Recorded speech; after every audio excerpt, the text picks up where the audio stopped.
Section 1. You will hear a woman and a man talking about their work at a library. First, you have some time to look at questions 1 to 5.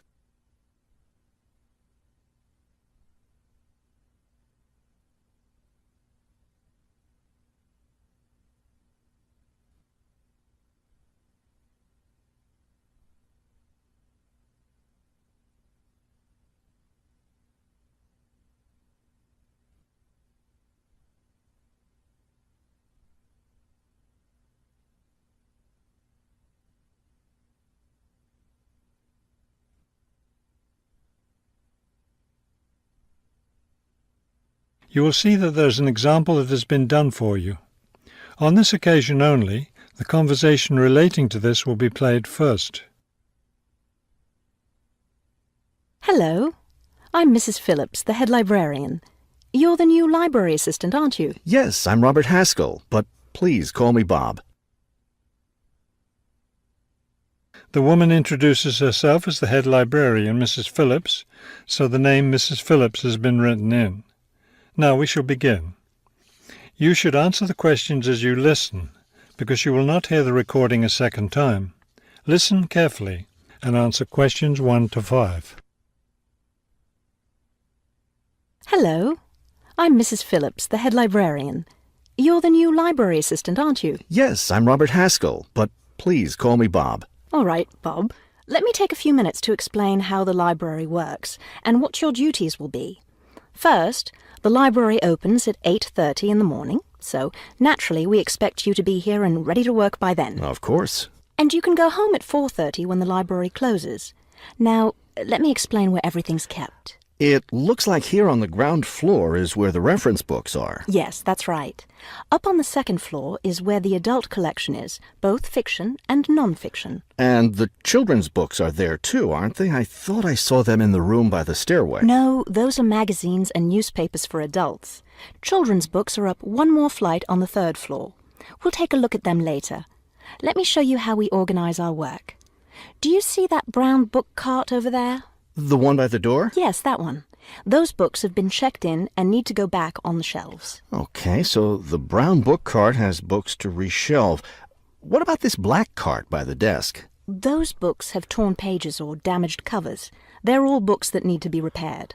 Okay, I know how to do a lot of that. I'm pretty good at mending torn pages and covers. That's great, because we really need help with that. And that white cart in the corner, what are those books for? Those are old books that we've taken off the shelves to make room for new ones.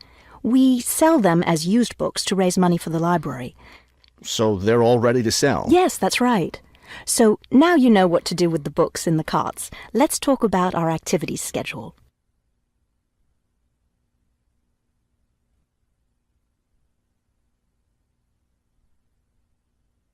Now listen and answer questions 6 to 10. I understand this library has a number of interesting activities every week. Yes, our activities are quite popular. The most popular one is story time for the children. Do a lot of children show up for that? Yes, a good many. It takes place in the children's room on Thursday mornings at 11. Isn't there a family movie night too? Yes, but it's not at night anymore. We used to have family movies on Fridays when the library is open until 9, but now we have a different activity at that time, so we had to switch family movies to the weekend, Saturday afternoon. How much do you charge for the movies? They're all free. The movie always starts at 2:30 in the reference room, but you don't have to worry about that since you don't work on weekends. And what takes place on Friday evenings? We've just started a weekly lecture series. We have a different speaker every week, and the lectures cover all different kinds of topics. That sounds like something I'd be interested in attending. Good, because we'll need your help with that. You'll be working Friday evenings, and one of your duties will be to set up the meeting room on the first floor for the lecture. What time will you need that done? Let's say by 6:15. The lecture starts at 6:30, and the room needs to be ready well ahead of time. A lot of people arrive early. Maybe I should have the room ready by 6? That wouldn't be a bad idea. Okay, why don't I take you upstairs and show you the rest of the collection? That is the end of section 1. You now have half a minute to check your answers.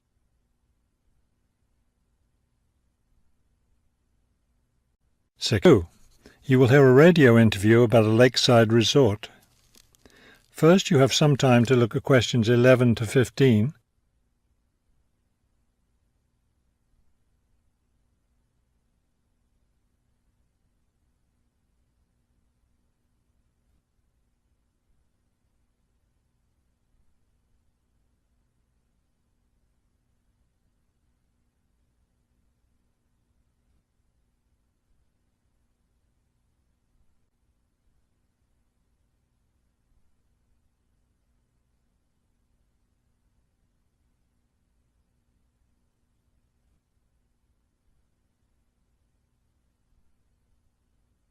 As you listen to the first part of the talk, answer questions 11 to 15.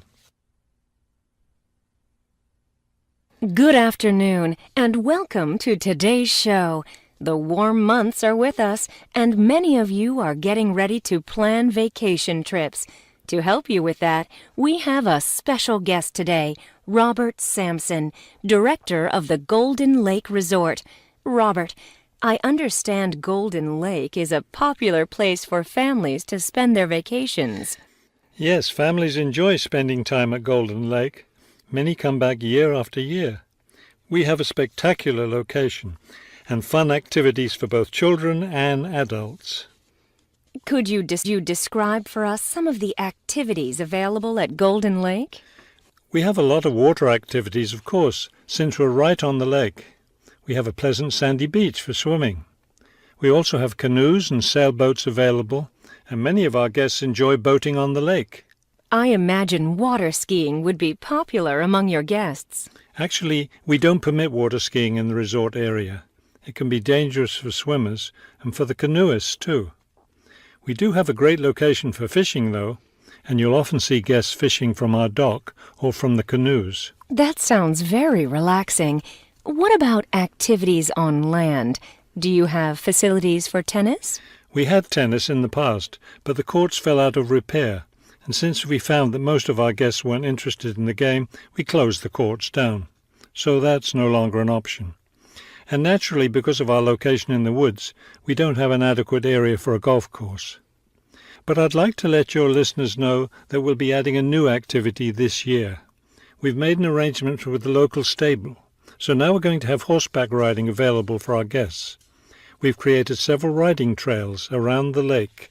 That sounds lovely. Now, what about rainy days? What can your guests do when the weather's bad? We have a games room and a crafts room.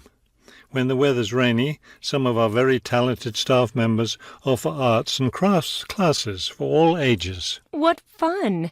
Do you offer any other classes or activities?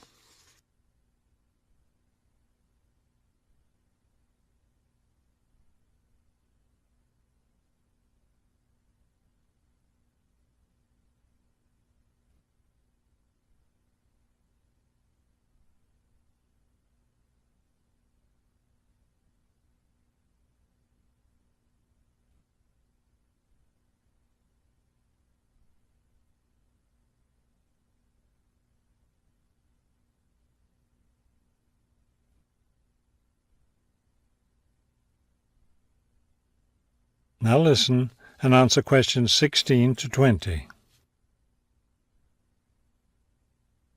We have a weekly schedule of evening activities which anyone can attend if they choose. Every Sunday we show a film, always something that's suitable for the whole family. Monday's my favourite night because that's dessert night.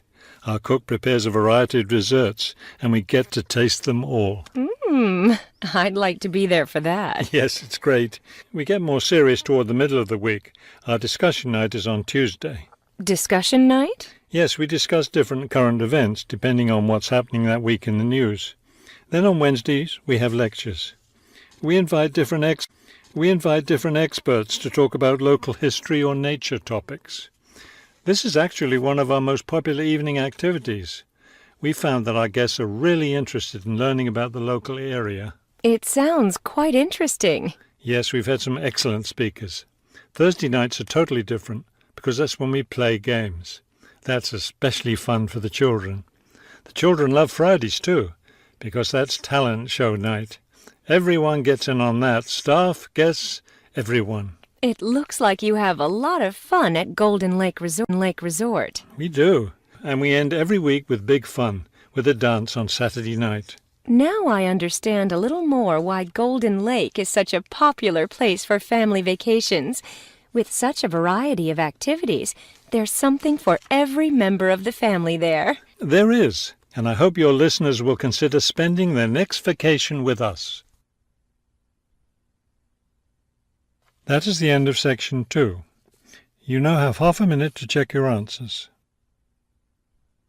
Section 3. You will hear 2 students talking about a class assignment about wild bird rescue and rehabilitation.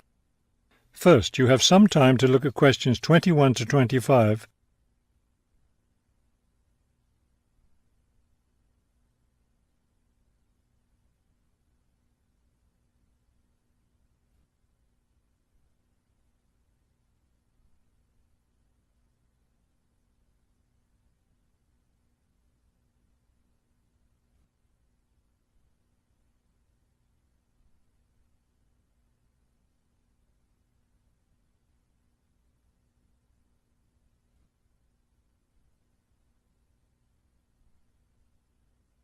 As you listen to the first part of the conversation, answer questions 21 to 25. Okay, let's go over the requirements and see what we have left to do. Let's see. We have to give the professor a written summary of the information we've gathered on our topic, wild bird rescue and rehabilitation. The other written thing we have to turn in is a case study of the rehabilitation of one bird. We have the information on that already. Right. All we have to do is write it up. What about charts and graphs? Do we need to include something like that? I don't think so. They aren't really relevant, but we do have to turn in a list of the resources we used. Naturally. What about videos?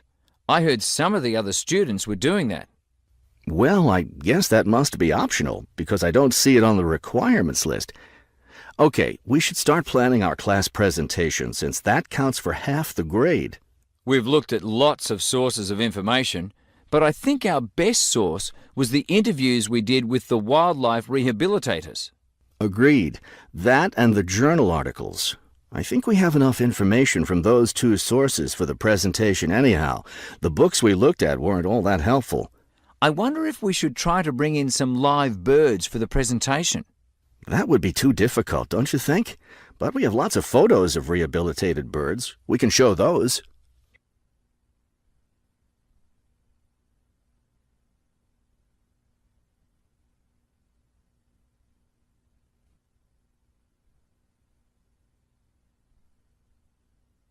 Now listen and answer questions 26 to 30.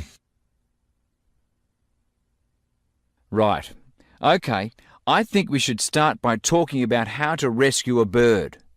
Probably first we should help people understand which birds need rescuing. Yeah, that's really important, because a lot of times people see a baby bird that's all alone, or they find a bird sitting on the ground and they think it needs to be rescued.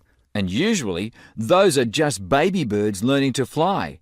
So we should emphasize that people should only attempt to rescue a bird that's clearly injured. For certain kinds of birds, the rescuer needs to wear protective gloves, because some of those birds have sharp claws and can tear your shirt, or worse, injure your face or some other part of your body. Yes, that's an important point. Okay, next, let's tell people to put the injured bird in a box with good air circulation. We should let them know that a cage isn't necessary, and a bag, especially a plastic one, could hurt the bird more. Another thing we need to say is that the best way to help the bird stay calm is not by petting it or talking to it, but by leaving it completely alone. Then people should take the bird to the bird rescue center as soon as possible. Right, and we should also point out that when they're driving the bird to the rescue center, it's better not to play music on the radio or talk loudly, because those things just stress the bird. Yes. It's better just to speak quietly while you have the bird in the car. Okay, we've got that part covered. Next, we should talk about what happens at the rescue center. That is the end of section 3. You now have half a minute to check your answers.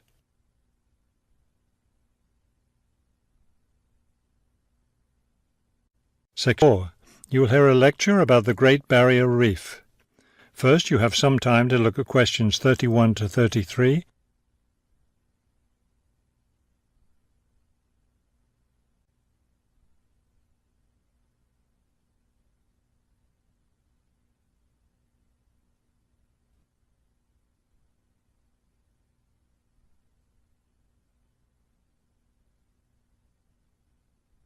Now listen carefully and answer questions 31 to 33. Despite its name, the Great Barrier Reef isn't just one large coral reef. Rather, it's a system of coral reefs that stretches along the east coast of Australia, covering an area of around 300,000 square kilometres. The Great Barrier Reef is composed of approximately 3,000 individual reefs, which range in size from 1 hectare to more than 10,000 hectares each. In addition, around 600 islands are scattered throughout the area, particularly at the northern and southern ends. The reefs themselves are composed of over 400 different kinds of coral, the largest variety of corals found anywhere in the world.